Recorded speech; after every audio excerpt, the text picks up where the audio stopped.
Vamos iniciar a nossa reunião da manhã. E para isso vamos rogar a Deus, o nosso Pai, a nosso Mestre Jesus, que nos conceda a bênção da comunhão com os nossos mentores espirituais da casa, para que ao longo de nossa reunião possamos receber deles as bênçãos necessárias para as nossas vidas e que as reflexões que faremos nessa manhã possam não somente adentrar a nossa mente, mas se sensibilizar em nosso coração e se transformar em ações práticas para a renovação necessária de cada um de nós. Que assim seja, graças a Deus. Bom, vamos lá então. Hoje a questão é a 356 do Livro dos Espíritos, ainda falando do retorno à vida física, né? E hoje nós vamos falar sobre crianças que não nascem, ou nascem mortas, tá? Aquilo que a gente chama de natimorto. Existem crianças que, nascendo mortas, não foram destinadas à encarnação de um espírito? Sim. Há as que nunca tiveram um espírito destinado para o corpo. Nada devia realizar-se por elas. É, então, somente pelos pais que essa criança vem. Eu costumo, quando eu estou estudando o Livro dos Espíritos, em casa, ou de forma constante, que a gente sempre faz, eu sempre falo que é muito importante, é essencial a resposta, mas é muito importante saber o conceito da pergunta. Porque se nós formos focar muito no concreto, só no que está escrito, sem tentar tirar aquilo que Kardec coloca nas entrelinhas, a gente perde muita coisa. Existem crianças que, nascendo mortas, não foram destinadas à encarnação de um espírito. Vamos voltar um pouquinho. Qual a diferença entre concepção e fecundação? Fecundação se vincula ao aspecto físico. Fecundação é o momento que o espermatozoide rompe a barreira do óvulo e os dois núcleos se juntam e formam a célula ovo-zigoto, a primeira célula da nova criança. Isso é fecundação. Concepção é o momento em que o espírito se liga a essa nova célula. Quando isso ocorre? Quando há a formação da primeira célula, tá? Então, nós precisamos compreender o seguinte: a partir do momento que há essa ligação, o espírito ele vai orientando de forma inconsciente a formação do novo corpo através do perispírito. Tá? Estou falando grego? Tá tudo em ordem? Tá. Então, o perispírito vai imprimindo ao novo corpo, à medida que vai se desenvolvendo, a forma com que ela vai se desenvolver. Tá? Então, é curioso, tem um estudo do professor Sérgio Felipe de Oliveira, não sei se vocês conhecem, ele é muito famoso pelo estudo da pineal, de São Paulo. E ele fez um estudo com fetos que não chegaram a nascer por algum problema orgânico. E ele descobriu que, em dado momento, o organismo, o feto, estava se desenvolvendo de forma racional e lógica. Em dado momento, as células começaram a se multiplicar de forma desordenada. E houve a morte. Por exemplo, estava começando a formar o coração. No meio, as células começaram a se reproduzir de forma desordenada. E, logicamente, que o corpo não sobreviveu. O que aconteceu aí? O espírito saiu do corpo. No momento que o espírito sai do corpo, ele deixa de organizar a formação das células. E aí as células, sem a orientação do espírito, começam a se multiplicar de forma desordenada, não dando condições do corpo sobreviver. Olha que interessante. Então, diante disso, não é uma questão tão simples assim, não tem espírito, não vai sobreviver. Não é assim. Nem toda criança que nasce morta não tem um espírito. Porque se você olhar aqui, de primeira, assim, você fala, nossa, sim. As que nunca tiveram um espírito determinado para o corpo. Então toda criança que nasce morta nunca teve um espírito. Nem toda. Porque ele fala assim, nada devia realizar-se por elas. Mas há espíritos que passam pela concepção, ficam um período de gestação, que era o período que eles precisavam expiar, e aí tem que se realizar por elas esse período curto de existência, e depois, terminado, eles saem do corpo.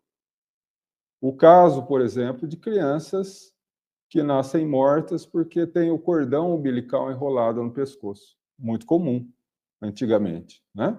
Até hoje, alguns casos, né?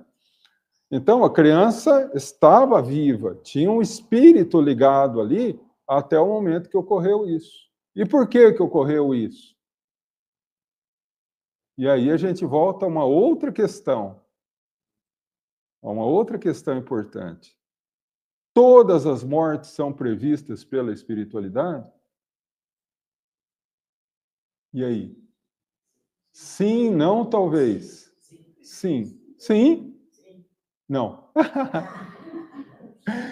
Todas as mortes são previstas pela espiritualidade, com exceção do suicídio. O suicídio não é previsto pela espiritualidade. Ninguém reencarna para tirar a própria vida física. Todos os outros casos, a morte é prevista. Por quê? Inclusive, vamos dividir aí. No aborto espontâneo, sim. Tá? E aí tem uma consideração interessante que a gente precisa fazer aí. Segura a pergunta, só um instantinho, Beth. Então, se todas as mortes são previstas, por quê? Porque a morte, a data do retorno, ela também é uma das bases do plano encarnatório, que são 4. Onde nós vamos encarnar? Quem será nosso pai? Quem será nossa mãe? Quem serão nossos irmãos? A gente vai casar? Não vai casar? Vai casar com quem? Vai ter quantos filhos? Quem serão os filhos? A família. Terceira, a tendência profissional que você vai seguir. E a quarta, quando você vai terminar a missão para voltar. Quanto que é o tempo que você vai ter para cumprir determinada missão? A volta, o desencarne. Só não ocorre isso no caso do suicídio. Tá? Então, nesse caso aqui, há crianças que nascem, se ligam ao feto, ao desenvolvimento natural, por uma questão dupla. Ou a criança, o espírito, necessitava ficar esse período curto de uma gestação pequena. Cumprido esse prazo, ele volta para o mundo espiritual, e voltando, a criança nasce sem vida. que seria uma encarnação expiatória, é uma necessidade do espírito, ou uma encarnação provacional. Ele não tem necessidade de encarnar e desencarnar no ventre materno, mas ele o faz por necessidade dos pais passarem por essa experiência. Então, os pais, muitas vezes, pedem para passar por essa experiência e um espírito muito ligado a eles aceita vir para que eles possam passar por essa experiência. Então, tem duas formas aí, tá? Agora, antes de adentrar a resposta, vamos entrar na questão da Beth, que é essencial, muito importante. E você sabe, Beth, que essa foi uma das questões que eu me bati muito tempo. Porque há duas formas de aborto. O aborto espontâneo e o aborto provocado. Vamos para o mais fácil primeiro. O aborto espontâneo. O aborto espontâneo ele se dá nessas duas condições. Ou por necessidade expiatória do espírito, de ficar um período curto, algumas semanas, alguns meses, no ventre materno, cumpriu aquele período, ele se desliga do corpo e, naturalmente, o feto, sem a influência do espírito, morre. Nasce morto.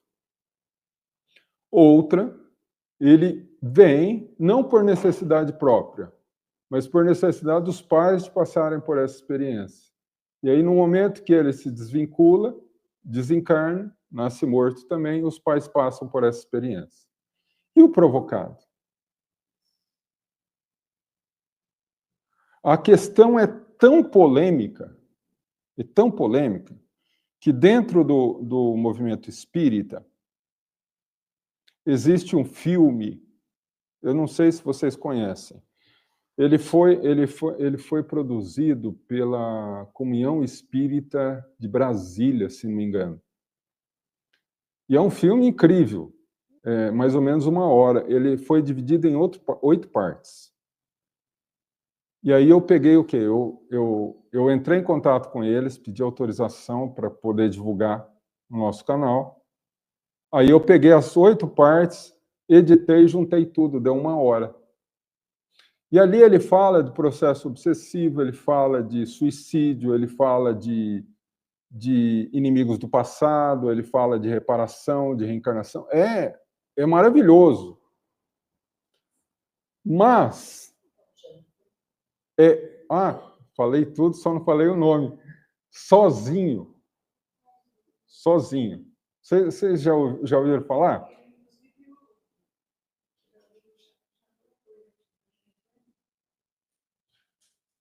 Eu já assisti por sua indicação e teve um palestrante que falou com ele. Então, aí percebam, o filme doutrinariamente é impecável. Impecável. Só que tem um ponto polêmico. Há um determinado momento que o espírito que era obsessor, ele se arrepende e vai para as colônias, se preparar para reencarnar. E ele tinha uma amiga que também estava preparando para reencarnar. Aí, ela, cheia de sonhos, cheia de esperanças, de tudo dar certo, ela começa o processo reencarnatório e os pais abortam. E aí ela volta para o mundo espiritual muito mal, né? Muito chateada mesmo. Só que daí, a gente precisa... Por isso que eu falo, a gente precisa entender o conceito. Porque se a gente entende o conceito, a gente consegue passear por todas as questões. Se nós imaginarmos que um espírito pode desencarnar por uma ação arbitrária de outra pessoa, a gente é obrigado a acreditar que a vontade divina está subordinada ao livre-arbítrio de outra pessoa. Vocês entenderam onde que eu quero chegar? Por exemplo, se prepara toda uma encarnação para uma pessoa, tá? Toda encarnação para uma pessoa.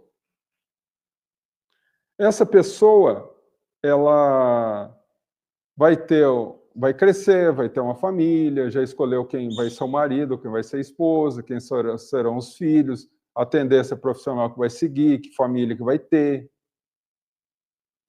Por livre arbítrio do pai ou da mãe, eles abortam. Cancelaria todo esse plano. Aí nós temos que pensar numa outra questão. Será que a espiritualidade superior estaria subordinada a esse tipo de livre-arbítrio? São questões que eu estou jogando, tá? São questões que eu estou colocando. Se nós sabemos que toda morte é prevista pela espiritualidade, excetuando-se o suicídio, e não é o caso de suicídio, a gente pode acreditar que há uma tendência muito grande ao aborto? Então, um espírito que tenha que passar por uma determinada experiência assim, encarnaria nessa condição? Da mesma forma que alguém que tenha que passar por uma morte traumática desencarna assassinado? Não obstante, ninguém renasça para matar, né? Porque quem desencarna assassinado, não é necessariamente necessário que alguém renasça para matar. Porque isso é a terceira lei de Newton, ação e reação. A toda ação corresponde uma reação de igual intensidade e sentido contrário. Judiei de vocês, hein? Ou seja, se eu tenho que morrer assassinado, alguém necessariamente tem que renascer para matar. Essa é a lei de ação e reação de Newton. Mas nós trabalhamos com a lei de causa e efeito. Alguém não tem que morrer assassinado, mas ele escolhe morrer de uma forma traumática, que pode ser um assassinato, que pode ser um suicídio, que pode ser um acidente, que pode ser alguma coisa traumática. Em se vinculando a uma situação em que vai morrer alguém,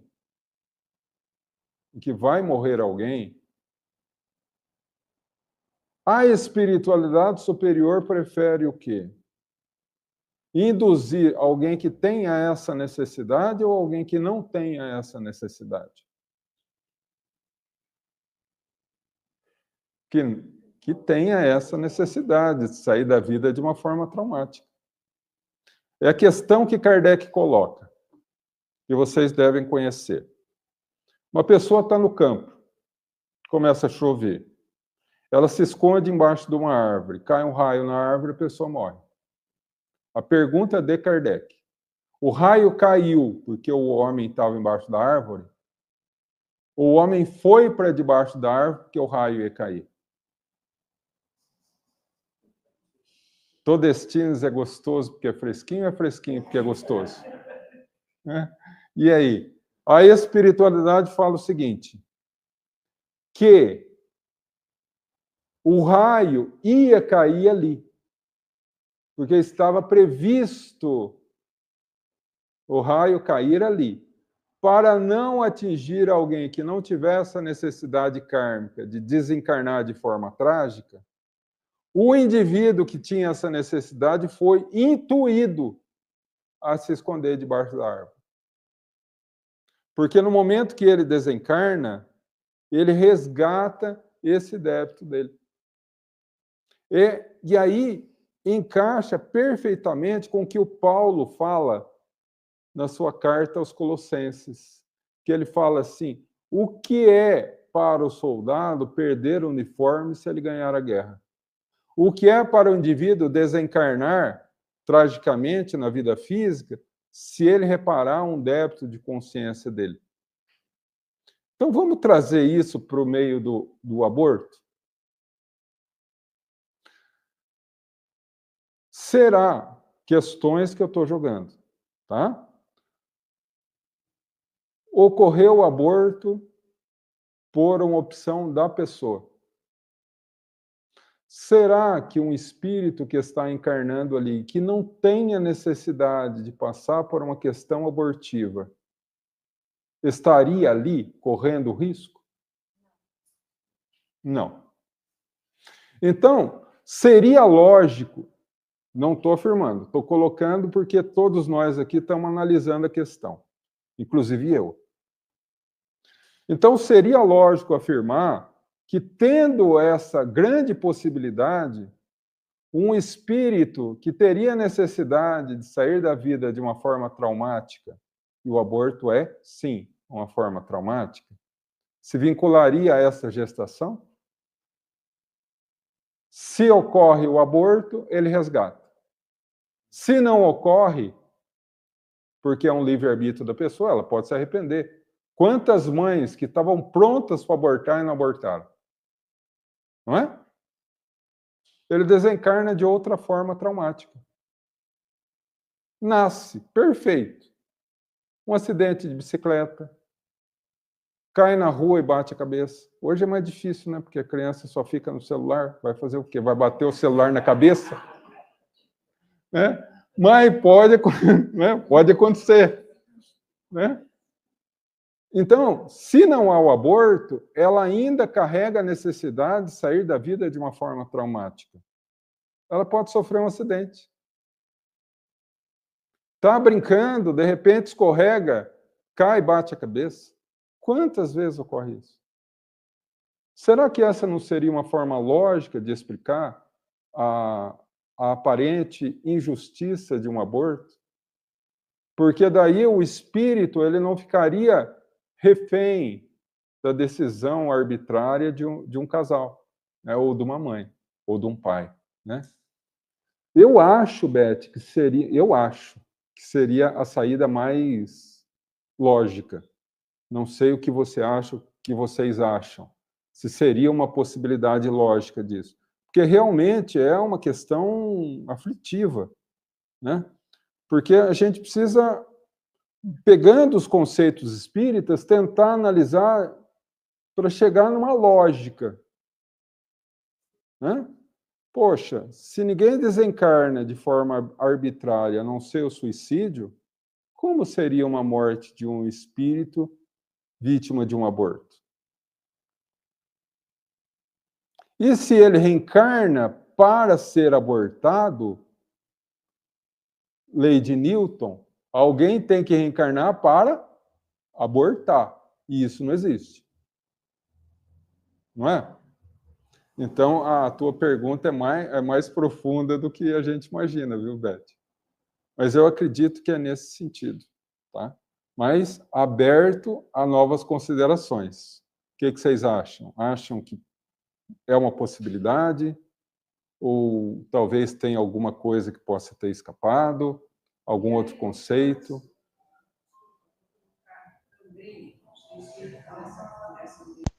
Esse mesmo raciocínio. Das crianças que nascem mal formadas, são incompatíveis com a vida. Elas nascem, chegam a respirar, etc. Depois morrem, porque é incompatível. Às vezes lá não recebem ou má formação física total, que eu já vi casos. Sim. Sim, que nasce, vive 1, 2 horas, não tem condição de sobrevivência. Sim. Porque não tem órgãos suficientes, ou nasce, sabe, com 2 pedras. Sim. Nesse caso, a gente na medicina é considerada uma monstruosidade. Isso. Nesse caso, a gente tem que se vincular a 2 questões que André Luiz passa. Porque a gente precisa entender que André Luiz é médico. Então, ele sempre analisa as questões pelo olhar médico. Lá no livro Mecanismos da Mediunidade, ele fala assim: o espírito se liga ao corpo, célula a célula. Então, ele se liga ao corpo no momento da concepção, na primeira célula. E a partir do momento que começa a divisão celular, cada célula nova que nasce, o espírito se liga àquela também. E vai se ligando, se ligando. E aí vai de forma inconsciente, dirigindo a formação do feto. O que faria o professor Dr. Hernani Guimarães Andrade chamar o perispírito de modelo organizador biológico. O modelo que organiza a formação do novo corpo. Tá? Então, vamos imaginar que o perispírito é uma máquina fotográfica.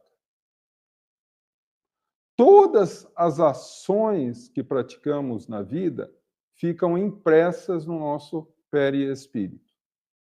Ações positivas, luminosidade e harmonia. Ações negativas, feridas, arranhões, cortes. A cada ação positiva vai limpando uma marca negativa. Só o amor cobre a vastidão de pecados do mundo. Tá? O indivíduo desencarna. O seu perispírito está totalmente marcado por ações negativas. Às vezes até deformado. André Luiz fala no seu livro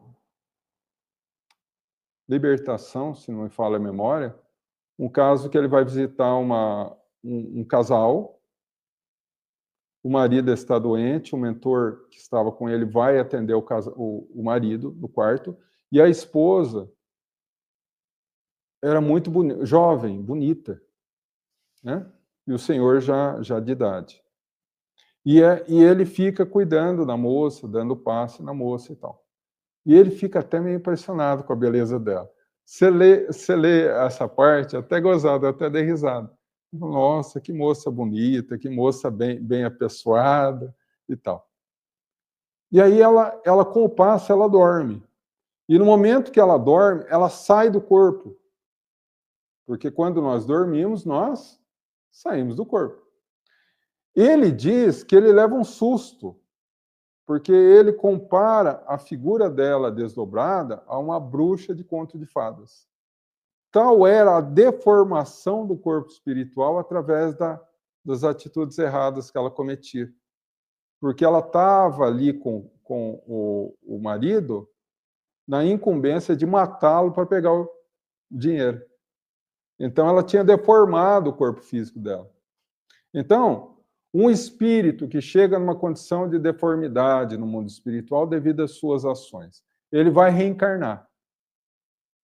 O perispírito, ele tem uma tendência a tudo que é estranho a ele vazar para o corpo físico. No momento em que ele se liga ao novo corpo, através da célula ovo-zigoto, e começa o processo de formação celular, pro desenvolvimento do feto, ele vai desenvolvendo o corpo de forma inconsciente. Vamos imaginar que através de um tiro no peito ele se matou. Um tiro no coração. Vamos imaginar que por ações extremamente negativas na área do sentimento, ele feriu as regiões íntimas do coração, o que a gente chama, dentro da doutrina espírita, de centro energético cardíaco, e que os nossos irmãos espiritualistas chamam de chakra cardíaco. Tá? Está totalmente desregulado do seu perispírito. Quando vai formar a área correspondente ao coração, como o perispírito está em desarmonia, vai formar como? Em desarmonia. A criança nasce com problema cardíaco, com problema respiratório, com problema circulatório. E, às vezes, o processo de desajuste do perispírito é de tal monta, tão grande, que o corpo não sobrevive. Ocorrendo esses casos. Ele vaza para o corpo físico a deformidade que estava no corpo espiritual. Vazado isso, ele volta para o mundo espiritual e reencarna novamente numa condição mais favorável. Entende? Não é? Faz sentido. Então, a partir daí, percebam que é o contrário do aborto que está vinculado a uma pessoa.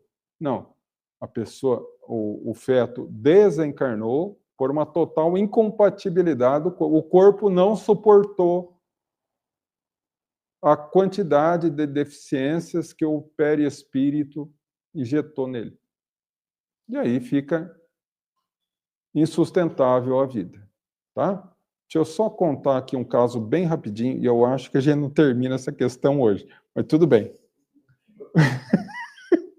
Vamos lá. Alguns anos atrás, muitos anos atrás, eu fazendo uma palestra, terminei a palestra, um casal veio conversar comigo. Eles estavam grávidos, e a questão era a seguinte. Um mês e meio depois da gravidez, em um exame de rotina, o médico disse que o feto era incompatível, que ele estava com uma má formação, e orientou o aborto. Nós somos espíritas. Resolvemos manter. Mas agora o médico disse que se eu não abortar,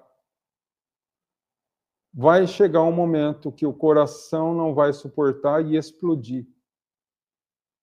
Vai ocorrer uma hemorragia interna e eu posso morrer.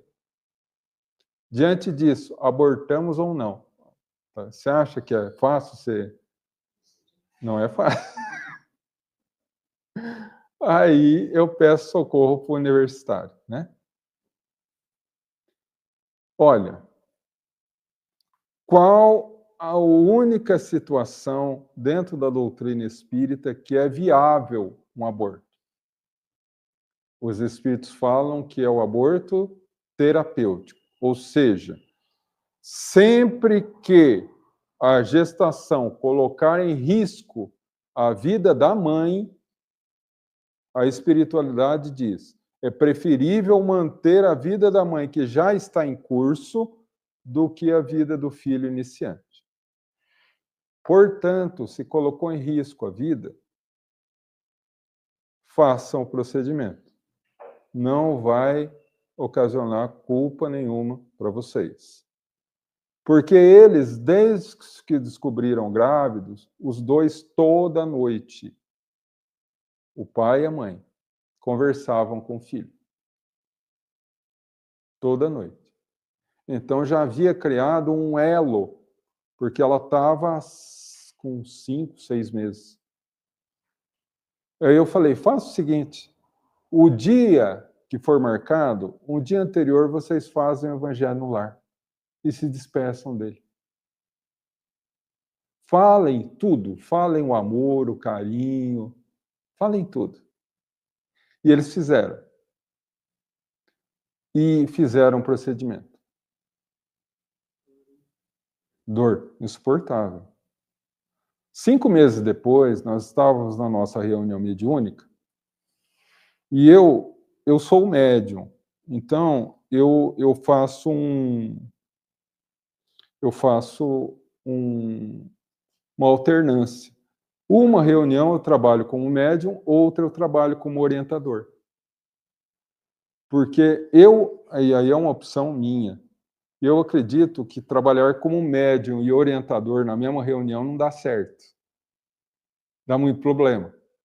Então, nessa que eu estava como orientador, estávamos ali fazendo o trabalho, de repente entra uma criança, uns 4, 5 anos, e olha para mim e fala, João, você lembra de mim? Eu falei, não, eu sou filho de fulano e Beltrana. Eu falei, aí que bom que você está bem. Ele estava luminoso. Eu queria agradecer você pela orientação que você deu aos meus pais. Aquele evangelho no lar que eles fizeram foi um bálsamo de luz na minha vida.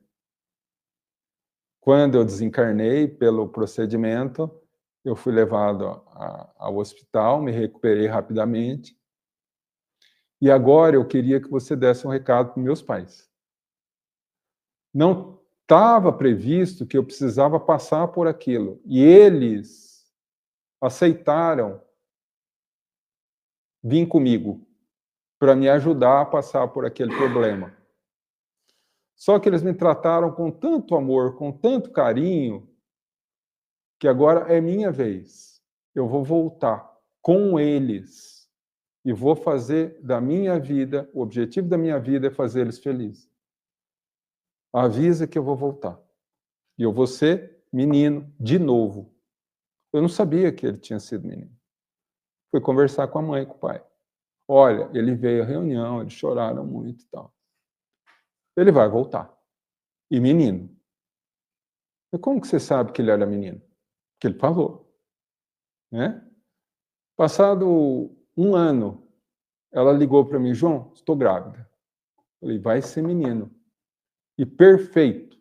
A gestação, hoje ele tem 10 anos. E é um amor de menino.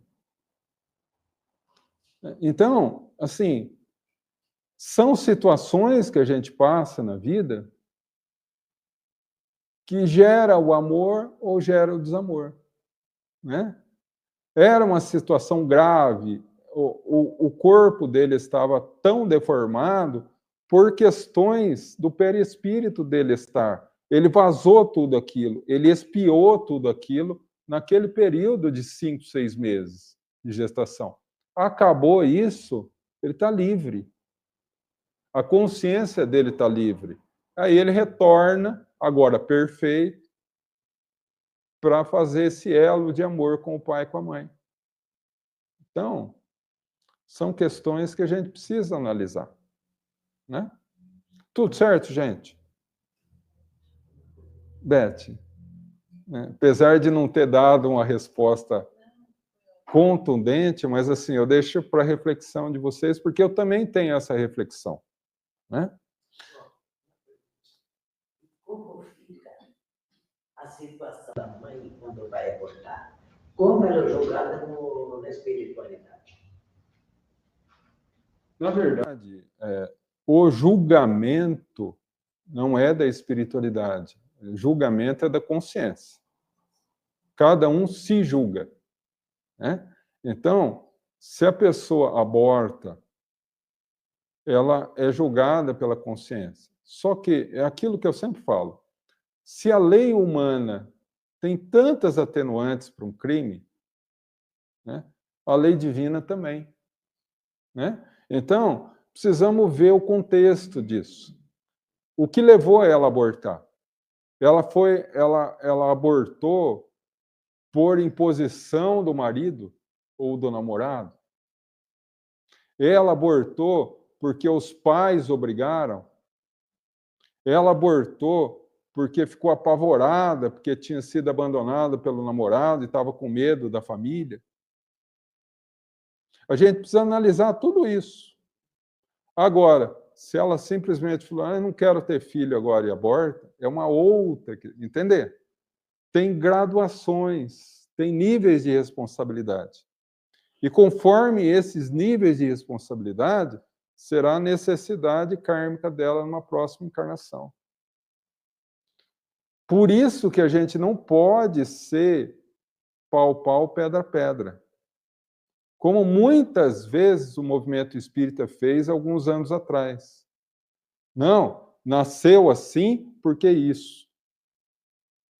Hoje você não tem filho porque você abortou no passado. Não é isso. Pode ter uma série de situações que gerem a falta de possibilidade de ter filho nessa. Uma série de situações. Não necessariamente o aborto do passado gera isso. Por quê? Porque Deus é misericórdia. Você não resgata apenas pela dor. Você resgata pelo amor.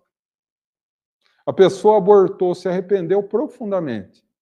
Ela pode se vincular à prática do amor. Pode vir numa nova encarnação criando uma creche, ou nem criar. Mas fazer um trabalho voluntário em creche, auxiliar crianças de rua, fazer campanhas de auxílio para adoção, tantas e tantas situações que ela pode resgatar aquele débito do passado através do amor. Por quê? Porque só o amor cobre a vastidão de pecados do mundo, né? Então, vamos lá. Existem crianças que, nascendo mortas, não foram destinadas a uma encarnação do Espírito? Sim. Mas aí a gente já sabe. Nem só. Porque tem essas que passam por um período curto de encarnação de meses no ventre. Mas há as que nunca tiveram espírito destinado ao corpo, que são alguns casos graves de espíritos que não têm espírito no corpo, e é só o corpo. Há a fecundação, mas não há a concepção. Há a formação da célula ovo-zigoto, mas não há a ligação do espírito. O que acontece? O processo de divisão celular se dá de forma desordenada. E nasce qualquer coisa menos um corpo humano.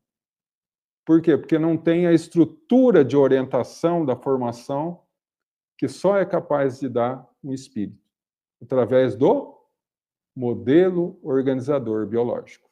Tá?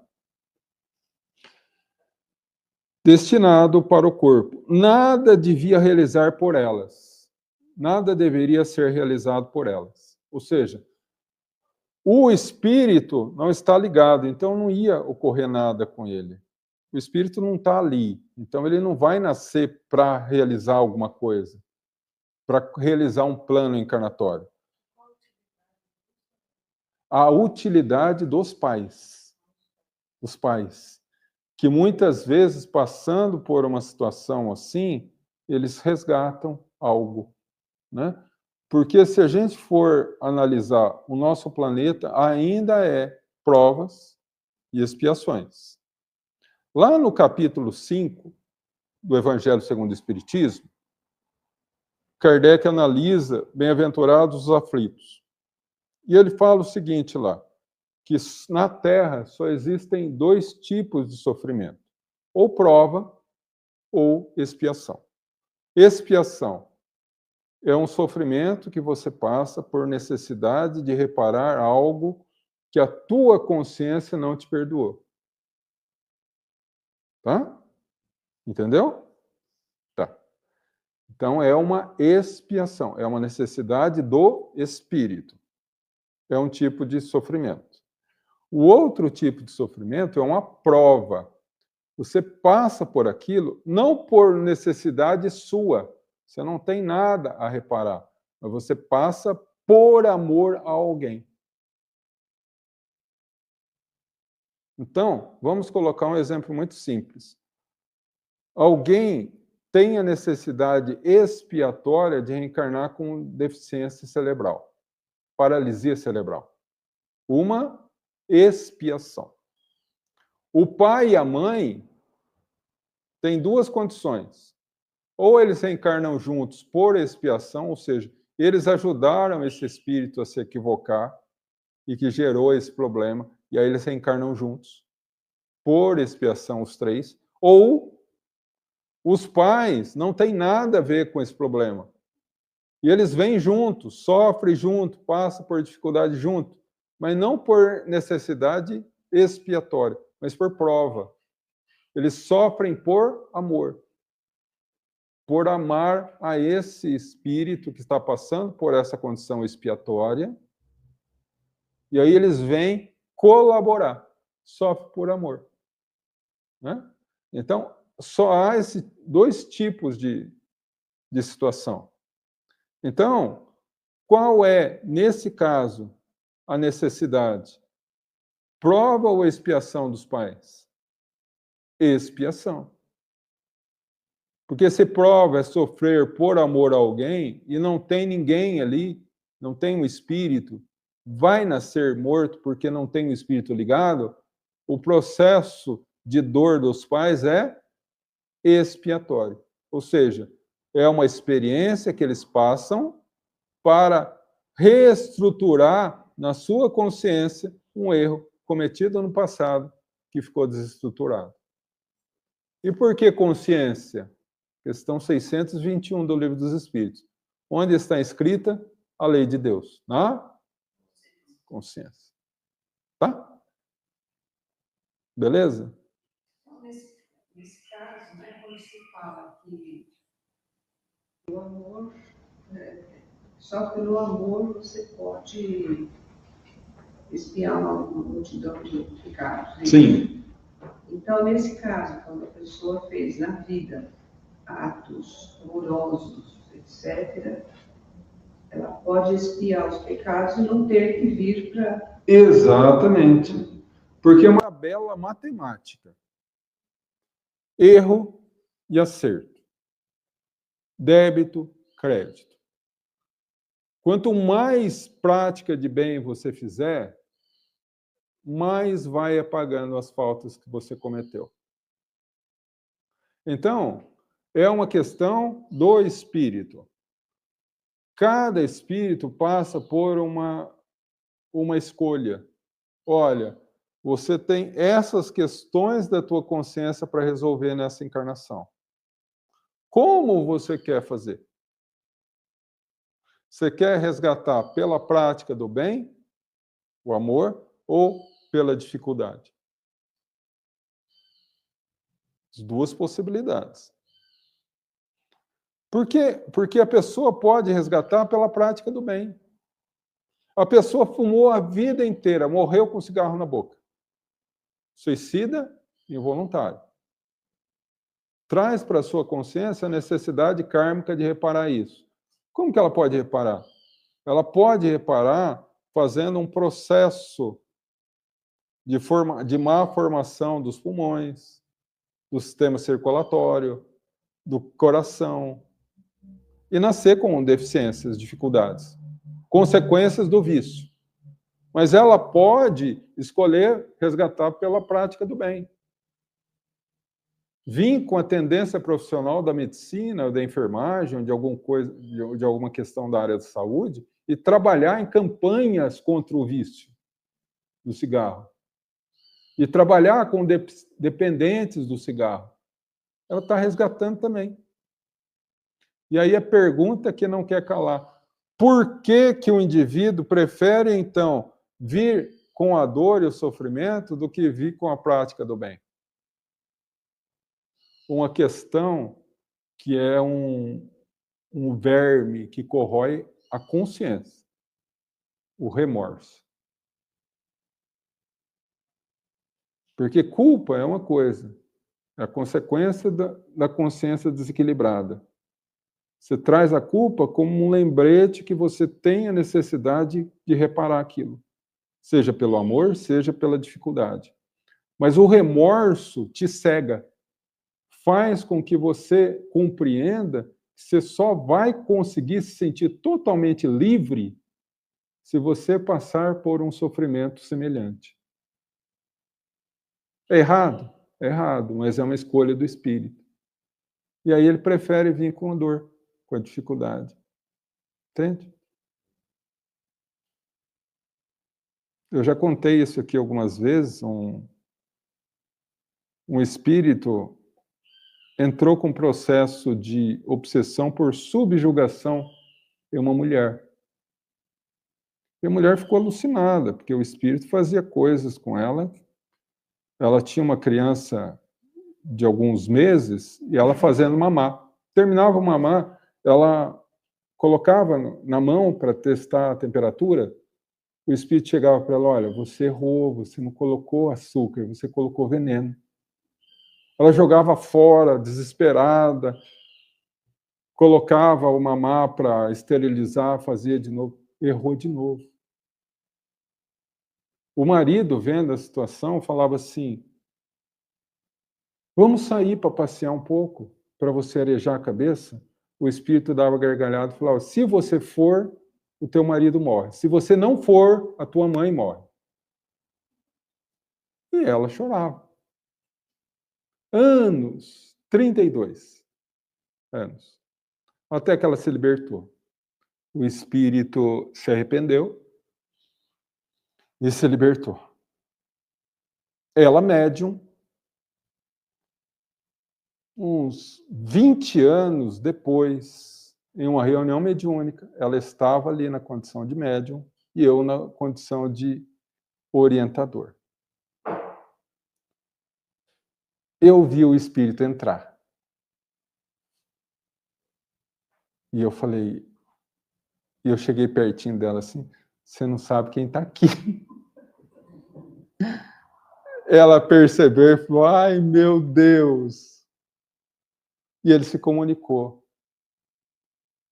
chorando, falando, olha, não, ele havia pedido perdão quando foi embora. Olha, eu poderia passar a vida inteira pedindo perdão e não seria suficiente. Então, por isso, eu não venho hoje pedir perdão. Eu venho pedir oração para você. Porque eu analisei a minha vida e vou reencarnar. Só que a reencarnação que eu escolhi é muito complicada. Eu estou com medo de não dar conta. Então, eu gostaria que você orasse por mim, você que é tão bondosa, você que me perdoou, ora por mim para que eu dê conta de resgatar. E a hora que ele falou a reencarnação que ele escolheu, ela começou a chorar e falou, mas você pode escolher a prática do amor. Ele falou, não. O remorso que eu trago na alma é tal, que se eu não passar por isso, eu não vou me sentir livre. Ele escolheu nascer sem braços, sem pernas, cego, em um casebre às margens do rio Amazonas. Aí ela começou a chorar. E não tinha o que fizesse com ele desistir dessa situação. Aí ela falou, olha, eu vou orar por você todos os dias. Ore, porque eu só tenho que suportar 11 anos. Passou o tempo, ela orou por ele diariamente. Um dia, numa reunião, ele volta luminoso. Venci, graças a você, que me apoiou todos os dias. E aí ele veio e deu um abraço nela. E os dois choraram. A obsediada era minha mãe. A criança que ela amamentava era eu. Então, o amor e o remorso, eles trazem uma relação muito íntima, muito fina. Às vezes o espírito se sente tão envolvido no remorso que ele não consegue ver a possibilidade de reparar pelo bem. Então, aí ocorrem essas distonias que a gente vê, esses graus de sofrimento incomparável que a gente vê, né, na Terra. Tá? Vamos partir para a questão A aqui, porque tem A e B. Vamos ver se a gente consegue. Tá tudo certo até aí? 356A. Um ser dessa natureza pode chegar a nascer? Ou seja, um corpo sem espírito? Sim, algumas vezes, porém não vinga, não vive. Lógico, não vive por quê? Kardec pergunta, o que é o espírito sem o corpo? Um espírito livre. O que é um corpo sem espírito? Carne e ossos. Carne e osso não vive, tá? É autoexplicativo. Tudo certo aí?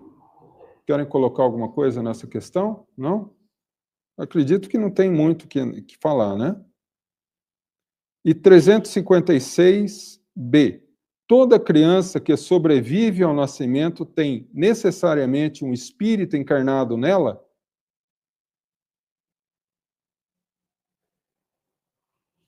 Toda criança que nasce viva tem necessariamente um espírito ligado nela? O que vive é o corpo ou é o espírito?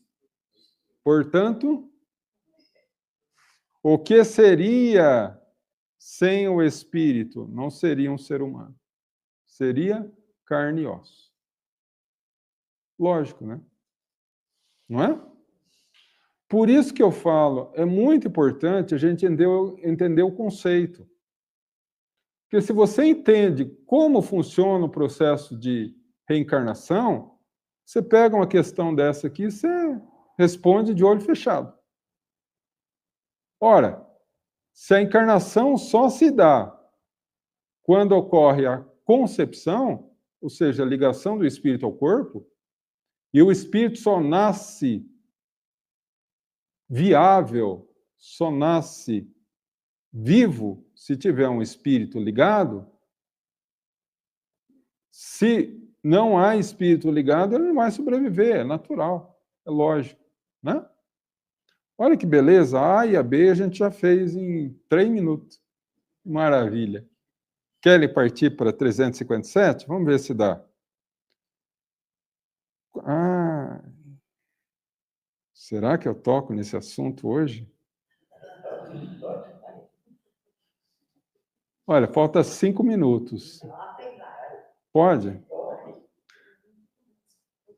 357. Quais são para o espírito as consequências do aborto? É uma existência nula que terá que recomeçar. E aí, mais uma vez, lógico, a gente não vai esgotar o assunto, tá? Tem pelo menos umas 3 ou 4 questões nesse sentido. Então, aquele que vier a semana que vem vai ter que abordar isso de novo. Mas o aborto, a gente sabe que tem o aborto espontâneo, que é consequência, e aí que a gente já comentou isso algumas semanas atrás, que é consequência de 2 condições. Ou o espírito, naquele período de alguns meses de gestação, cumpriu a sua tarefa e desencarna, que é o caso do casal que eu contei para vocês, ou ele chega no momento da reencarnação, se liga ao novo corpo, começa o processo inconsciente de formação do corpo, do feto, e se arrepende. Eu não vou dar conta. Como os laços que o ligam ao novo corpo ainda são muito frágeis, ele consegue desatar, retorna para o mundo espiritual e o corpo, sem a influência do espírito, não sobrevive. Aborto espontâneo. Pai e mãe, tem culpa? Nenhuma. Nenhuma em nenhum dos 2 casos. Aborto espontâneo. Tá? Agora, quando o aborto é provocado, nós entramos na questão que a Beth levantou. Tá?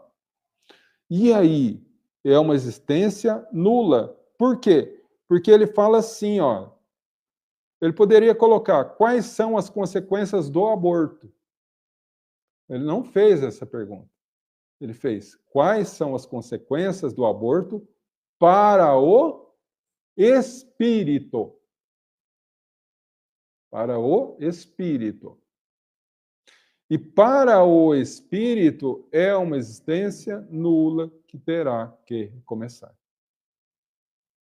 Só que, voltando a toda aquela questão que a gente conversou com a questão da Beth, vamos imaginar que, em não ocorrendo morte imprevista pela espiritualidade, a não ser o suicídio, e tomando por base que estejamos corretos em afirmar que para que, seguindo aquele exemplo do raio que caiu na árvore, tomando por base que um espírito que não tenha necessidade de passar por um aborto não renasça para sofrer um aborto, que só vai renascer e sofrer um aborto aquele que tem a necessidade kármica de sair da vida de uma forma traumática, como que fica essa questão? É uma existência nula que terá que recomeçar? Só nula? No momento que ele sofreu o aborto, ele não reparou o equívoco que ele cometeu no passado, que o colocou nessa condição vibratória de passar pelo aborto? Olha que interessante. Deu para perceber aonde que eu quero chegar? Então, o livro dos Espíritos é uma questão que você não pode olhar a resposta e fechou ali. Você tem que analisar ela. Você tem que tirar dela o conteúdo. É que nem o Evangelho, gente. O Evangelho é assim. Se você pegar o Evangelho e ler, tem muita coisa que você não vai entender. Aí o que você tem que fazer? Você tem que pegar a codificação e analisar. Codificação não deu jeito. Pega os livros de história e analisa. Não deu jeito. Aí você tem que estudar um pouco a cultura do povo hebreu. Como que o povo hebreu pensava? Aí você descobre. Mas quem que quer fazer isso? Melhor que domingo, né? Então, nem sempre a existência é nula. Nem sempre a existência é nula.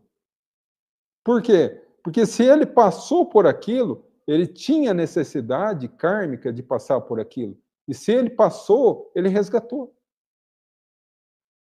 Desencarnação expiatória. Ele passou por uma situação que libertou a sua consciência de um equívoco do passado. E, naturalmente, que ele vai reencarnar de uma forma mais tranquila no mundo, na próxima existência. Tá? Tudo bem aí? Tudo certo?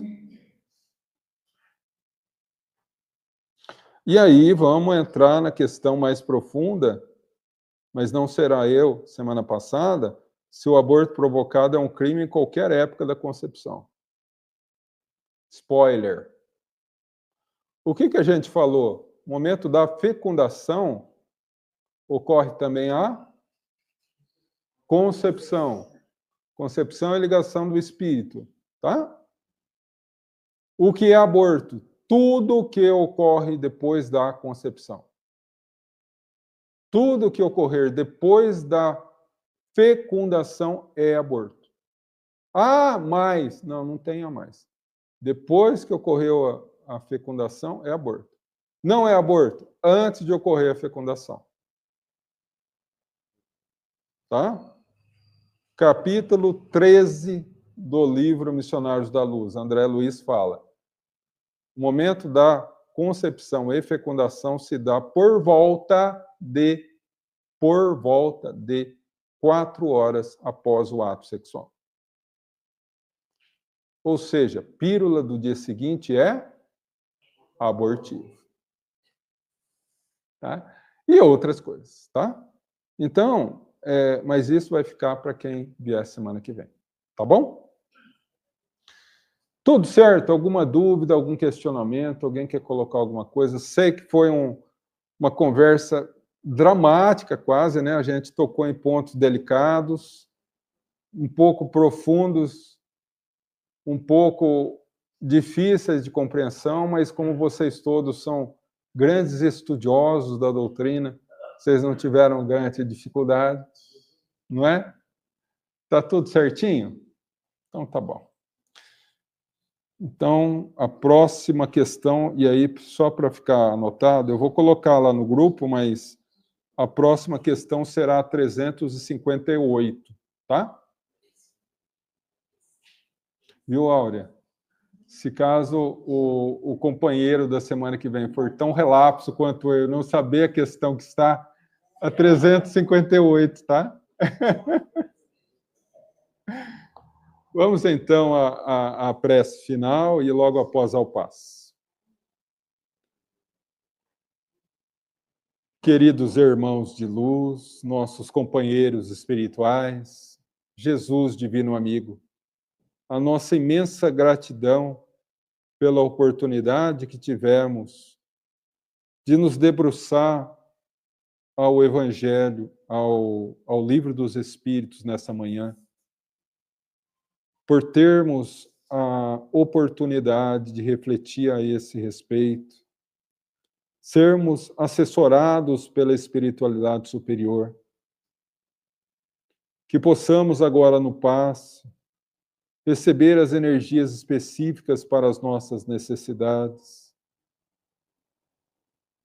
Que ao sairmos daqui, possamos levar um pouco da luz desse ambiente, retornar aos nossos lares em paz, e que possamos ter uma semana proveitosa e frutífera, e, sobretudo, renovados na perseverança de seguir o Evangelho de teu Filho Jesus. Que assim seja, graças a Deus. Vamos ao passe.